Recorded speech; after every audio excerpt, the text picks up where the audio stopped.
What's up? So today we're talking about the Mini 2 again. Last time the video was more of an all-inclusive, kind of everyone's invited type of deal. And this time we're specifically talking about the Mini 2 for photographers. So we're gonna put this thing up in the air, test out some things, and we'll get back to you with the results.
Don't hang up.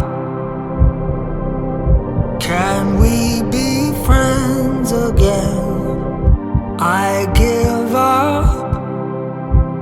I know how this ends. Might sound strange, but I'd give my life for you.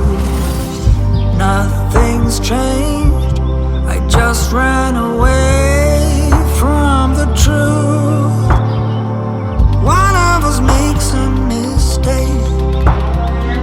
We work our way through the heartache, and then we're back where we started. We've gone full circle again, but that's what we do.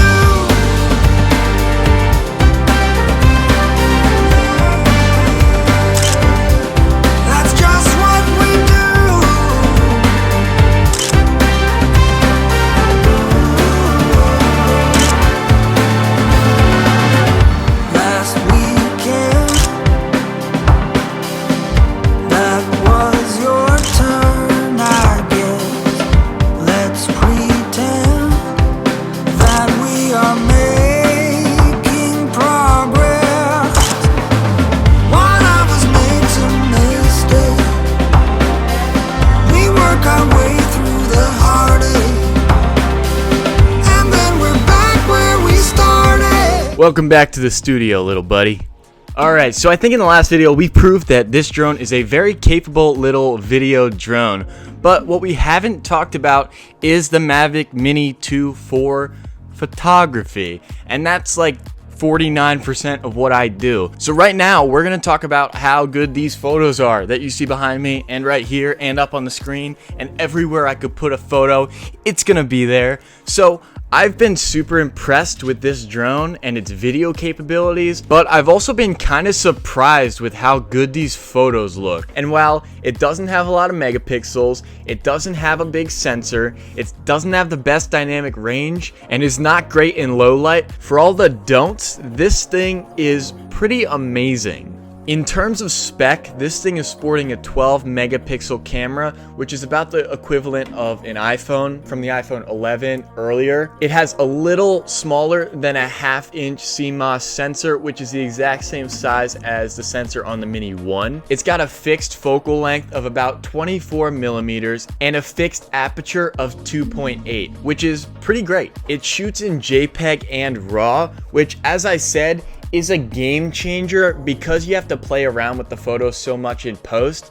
And if you're playing around too much with a JPEG, you're gonna absolutely destroy the image. So having RAW really gives you flexibility in the edit to play around with some things and get the desired output. So the RAW just upgrades this thing by so much. I would never take a photo with this camera that wasn't in RAW. And for all the limitations, DJI has done its best to find workarounds and creative ways to improve on certain things. For example, the auto exposure bracketing is insane. This is my first exposure, no pun intended, to auto exposure bracketing, and I didn't realize how useful it is. If you don't know what that is, the camera basically takes 3 photos simultaneously. One's going to be slightly underexposed, one's going to be correctly exposed, and the other one's going to be slightly overexposed. And this helps get around the limitations that I talked about with the dynamic range, because you merge those 3 photos in post and your highlights aren't overexposed and then your shadows aren't underexposed, and it gets around that kind of low dynamic range by using that auto exposure bracketing. Another limitation that I talked about is the megapixel count. It's only 12 megapixels, so you can't really zoom in on the photos at all, because you'll see once you start zooming in, you're gonna lose a lot of quality and a lot of detail. But another workaround is that DJI came out with their wide angle shooting mode. And what that does is the drone hovers in place and it takes 9 photos, creating a wide angle view, and then stitches them together.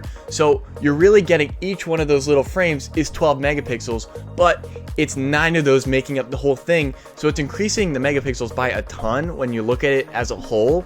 So that means that when I zoom in on those wide angle photos, there's a lot more detail because it's stitching together 9 12 megapixel images. So just a disclaimer, I do use ND polarizer filters with my drone. I'll link them down below. You gotta pick them up if you don't have ND filters. I like the polarizers as well, but you could just get straight up ND filters. I'll link the pack I have below.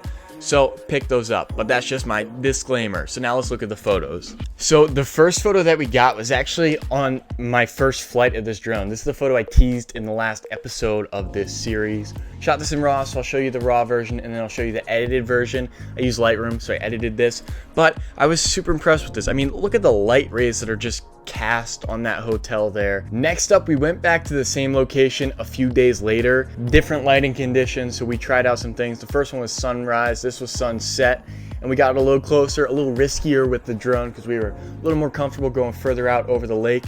All right, now let's move on to the photos we got of the lake as we were filming the cinematic intro for this episode. And these photos, I'm really happy with the colors out of these. This is when I knew more about auto exposure bracketing, and that's why there's all the details still in the trees as well as the highlights of the sky. All right, now for this next batch of photos, I took these yesterday. I got out to the location that I want to shoot at, and I look up and the sky's just like bright orange, and I just shot that drone up and just gathered all those cinematic shots. And for these shots, we got a nice mix. We got a nice big panorama shot, and then we got our wide angle shot, and then we got a lot more of the sunsets as well. We're gonna flip through some of the unedited versus the edited versions so you can see. And like I said, it's gonna be a little more edit heavy.